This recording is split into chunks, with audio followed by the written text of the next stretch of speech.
Hey, how are you doing? Well, I made it. I survived the 24 hours of the Old Pueblo mountain bike race this past weekend. And I wanted to give you a quick race recap or race report just to give you some insights. Maybe something you want to do someday, or maybe you can apply some of my learnings and best practices to your race situation for whatever you have coming up, whether it's triathlon or mountain bike race or running race, whatever it might be. So 24 hours of the Old Pueblo mountain bike race, been around for a long time. Great event way out there in the desert in Oracle, Arizona. Attracts a couple thousand people from around the country, and I guess from around the world too. Anyway, I've done it now 6 times. I missed a year because of COVID when they canceled it. I think it was 6 times. I did it first time in 2016, and I've done it a few times now solo and a couple times single speed. So I compete in the solo single speed division, and that means you basically are riding the bike, the mountain bike, over all the terrain in one gear. You can't change gears, so one gear the whole time, which adds a little bit of complexity and a challenge to it because gears are nice to shift the gears when you're going up a steep hill. You can shift the gear to an easier gear and spin. With a single speed, you can't do that. So no matter what the grade is, you really have to dig deep, and there's a lot of standing with the single speed. But when you're going downhill or on a flat, there's a lot of fast ratcheting. So real high cadence pedaling to keep it going, where you just glide and coast. Anyway, let me tell you a little bit about this year's event. And if you want to get some insights, try to watch the whole video. But fitness-wise, I went into it still, weekend warrior fitness, riding mainly road a couple times during the weekend, and then getting on my stages during the weekday for anywhere from 10 to 30 minutes typically, with maybe 2 of those days doing up to 5 minutes worth of intervals. So not a ton of volume, but I have been doing my strength work very consistently now for a long time, and that's 2 days a week, full body strength workout. And I really feel like that has helped get me through it, because 24-hour racing is a totally different ball game. It's not about speed, it's not about aggression, it's not about anaerobic power. Well, I say that you do need anaerobic power because you need to climb some of these steep hills, but it's just about being steady. So in the past years, I've made the mistake of being too aggressive. So this year, if you remember, I said I'd need to go out slow, and that was my strategy, and I feel like I executed it pretty well. So the first couple laps, I went out at a fairly easy pace, and even during the start, it's a Le Mans run start. I got all the way in the back in the last 25% of the field and just jogged to my bike, and just went kind of easy, and that was good because it definitely helped me conserve my energy as opposed to blowing out a really fast lap. The second lap was also moderately fast, and I didn't even really stop. I didn't refuel. I just went right through. But still, that was 3 hours on the bike right there. So I had to be careful because my fitness still isn't great. Like the foundation of my fitness isn't great because I don't put in that volume. So I came in at that time and came into the RV, and I decided to just rest. Okay, that's part of the strategy, to let my heart rate come down.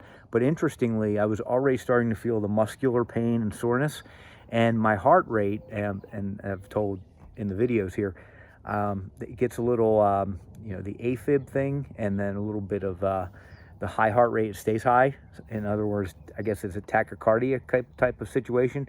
And that's a little bit scary, but it stayed even during recovery at around 130, 140 for that first break. Anyway, I decided to back it off, because I'm not a professional. This isn't the way I make my living. It's just for fun, ride your mountain bike for 20 some hours.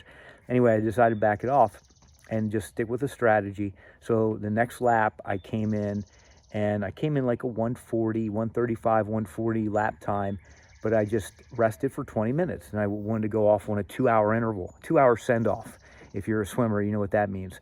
So come in around 130, 140, rest, stretch out, get some food, get some fluids, and that strategy just really worked out well throughout the day. And in fact, I just tried to stick with that. Now, what happened was at around 3 o'clock to 6 o'clock in the morning, I was just, the cumulative effect of the mountain biking and undulating terrain, out of the saddle, in the saddle, using standing and using the bike. The arms are tired, fatigued, my hands cramping. My lower back, if any of you know what's going on with that, I will pay you handsomely, because I need to figure out my lower back, left lower back. When I'm in the saddle for more than an hour and a half, it just hurts so much with every pedal stroke, and I don't know what it is, but it's something I need to get fixed.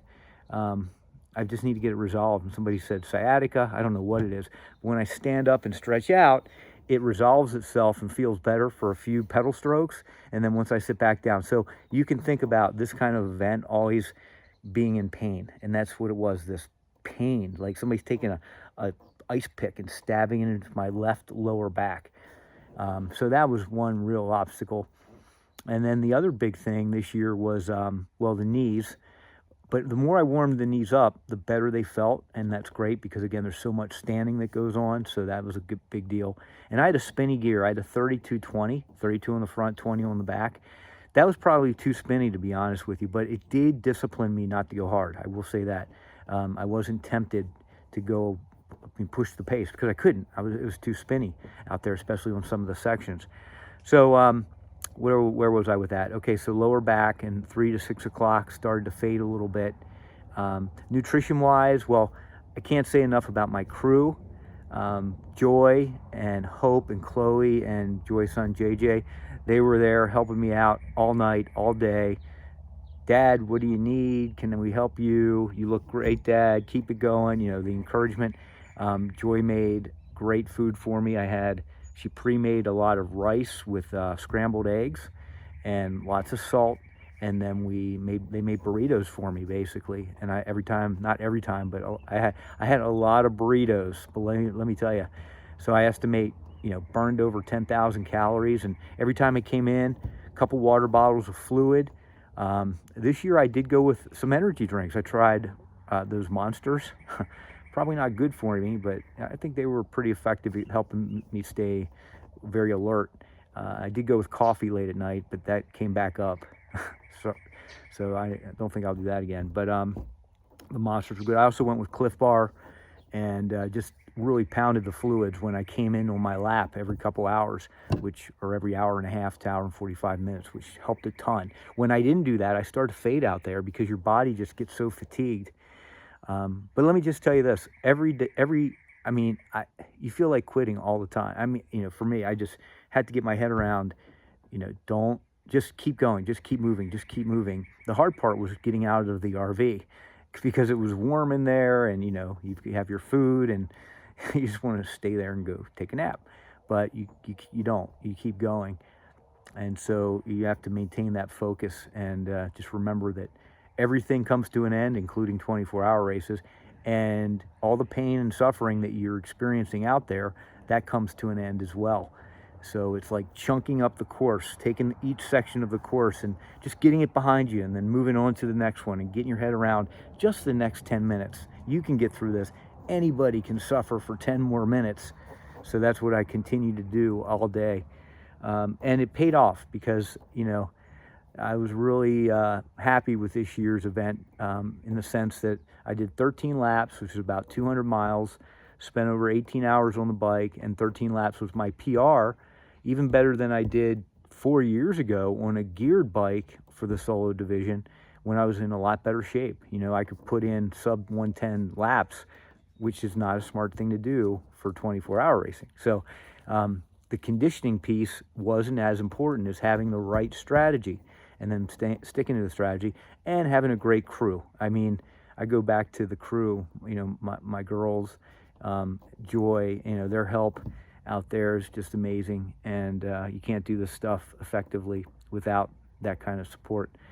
And of course, the training piece, I always want to do better. So, do I want to try for 14 next year? Maybe. I don't know if that's possible physically, getting up there in age a little bit, and this does take its toll. But my hands have been numb from grabbing the bars. I woke up this morning, I couldn't feel my left hand. Finally, I'm better now than I was. And I had a little crash, and that got me, jacked up a little bit as well. But, I just wonder, how much of this abuse can put my body through, especially as I'm almost 54, and at some point, I guess you got to figure out. Well, I don't know if you're my age category or older and you're still doing this. Let's hear from you. I'd like to hear your point of view on it. But I've always kind of gone by that motto. I'd rather wear out than rust out, and I'm kind of living to that motto, so I guess that's a good thing. Let's see what else. Anything else going on? No, that's a really quick race recap. Really cool event. Yeah, so I hope you're doing well. I appreciate everybody who's made comments and everything, and for your support. That means a lot, and I think about that. So thank you very much, and hopefully you're doing things to challenge yourself and continue to push the envelope and always looking to improve. Even as you get older, what can you do to stay active, to push yourself, to keep yourself mentally focused and physically in good shape?